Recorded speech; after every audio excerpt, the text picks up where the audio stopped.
We've already discussed quotation and paraphrase, so now all that's left is summary.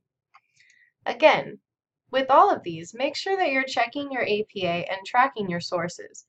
You have to make sure that your citations are correct, or else you might be stealing somebody's intellectual property.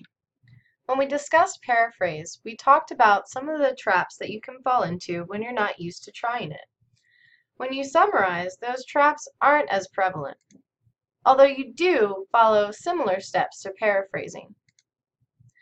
Summary allows you to abbreviate or reformulate what someone else has said. You normally summarize when you need to condense the main ideas or main points of an entire text in only a couple of brief sentences. So how do you go about summarizing?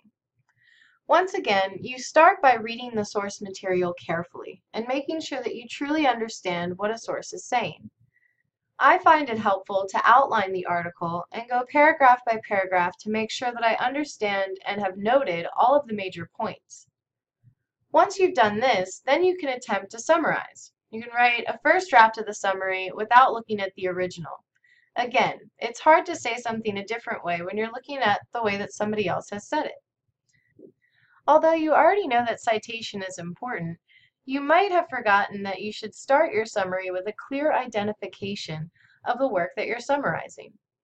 You should make sure that you check your outline and the draft of the summary you have written to be sure that you're actually covering the important points from the article.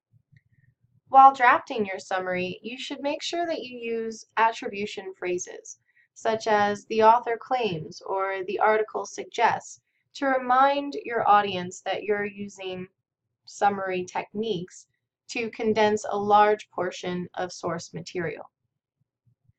No matter which of these three you're using, you should be careful to make sure that the audience knows that you're using source material, both through citation and by stating it directly in the text.